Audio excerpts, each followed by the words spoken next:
Again, you all are welcome in my channel, and today video is going to be a very informative because and today's topic is to basics of Arduino.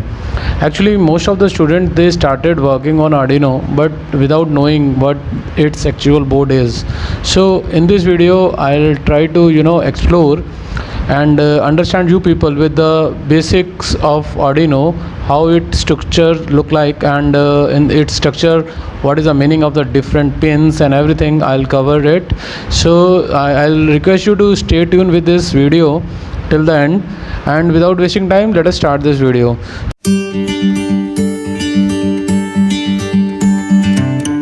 So the in this screen you are easily saw it is subdivided into two parts. One is the Arduino. This is the Arduino board. I categorize this Arduino board in the various numbers indicating 1 2 3 4, ranging from 1 to 17 it is indicating. So, and what is the purpose of these pins and the blocks, I'll show you here. So number one block is the power USB, as it is indicated here. The power USB Arduino board can be powered by using this USB cable that is provided along with this Arduino, and through this port you can connect this Arduino board with your laptop. So I hope you understand, and several times, and this pin everybody knows this. So let us explore the next one, the pin number 2. The pin number 2 is called power barrel jack, and Arduino boards can be powered directly from AC mains also. So this pin can be used to provide a AC main supply to this Arduino board through this pin, which is what we call barrel jack also. And this three number thing is a tiny IC placed here on a Arduino board, which is what we call voltage regulator.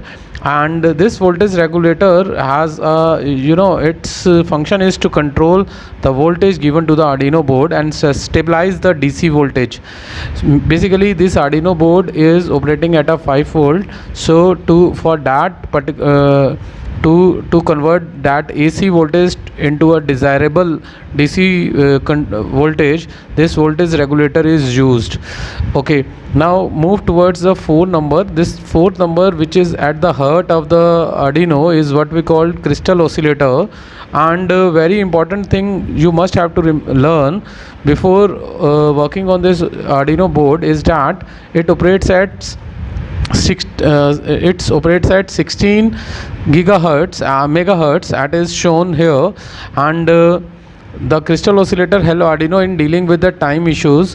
How does Arduino calculate time?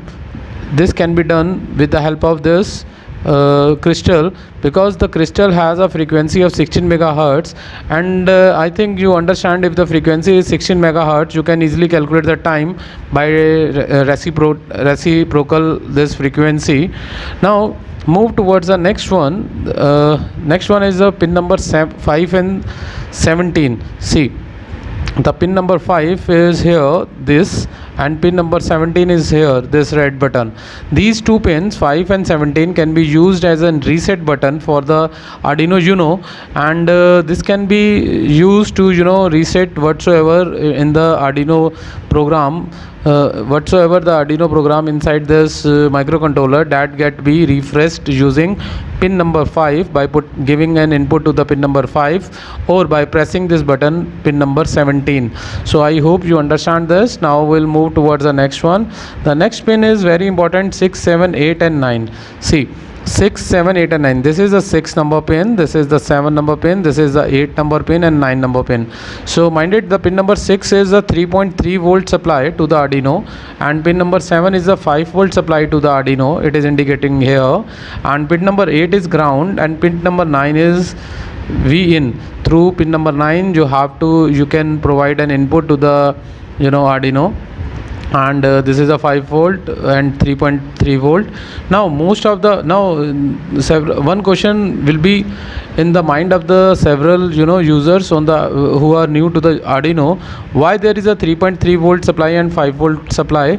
Basically most of the component used with the Arduino board works with a 3.3 volt or 5 volt. So for the safer side, if you use 5 volt, then every component will work, but some component exclusively they are working on 3.3 volt. We will cover this in the when we start the practical sessions. So in I think the rest of the pins you understand. Now move towards the pin number 10, that is the analog. This is the block, this is the analog pins, and this is indicating by the pin number 10. Through this analog port we can connect. There are 5 analog port, not 5, they are exactly 6 analog ports starting from A0 to A5, and this pin can be used for placing the analog sensors like humidity sensor, temperature sensors. So one thing you must have to understand, these sensors are analog in nature, and analog natured sensors you have to place on pin number 10, means any port from ranging from A0 to A5, and it is clearly indicating on your board also it is the analog pin. So the next one is the 11th component, which is the very important part of this whole Arduino board, on which everything is dependent, that is the main microcontroller. Each Arduino board has its own microcontroller indicating by the pin number 11. You can assume it as a brain of your board. The main IC integrated on the Arduino is slightly different from the board. The microcontroller are usually of Atmel company. You must know that IC your board has before loading up a new program from the Arduino IDE. Whatsoever you program, you uploaded, it gets stored into this.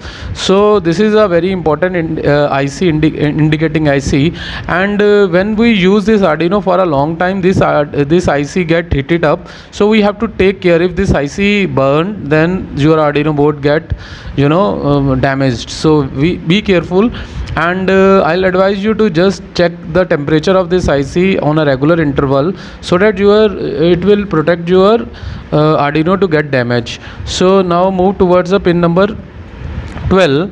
The pin number 12, as indicated here, is ICSP, that is internal control serials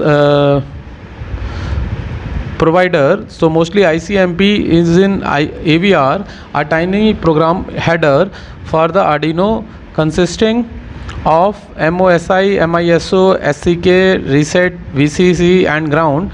It is often referred to as serial peripheral interface, which could be considered as an expansion of your output. If you want to connect your output with some serial interface, peripheral interface, then actually this thing can be used. Otherwise this pins has a very little use. Or if you want to connect this Arduino with the some another peripherals, then only this pin number 12 can be used. Now move towards the pin, this 13 block. See, the 13 block is this indicating LED. This indicating LED is basically shows you whether your Arduino is properly plugged or not.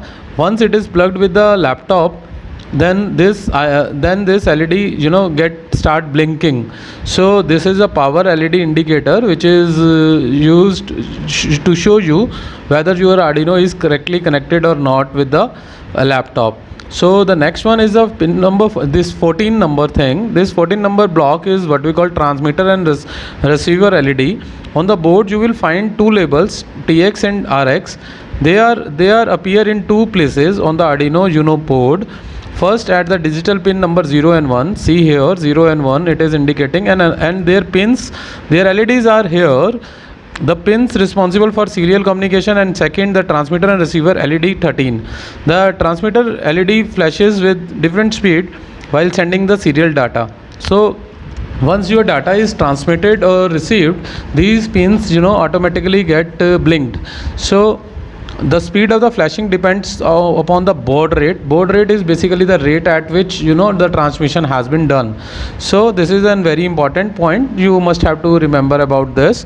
Now the next point is the digital IO pins, the 15th number. This is the 15th number from here to here, and this is a block of 14 digital pins, out of which the 6 provide PWM output.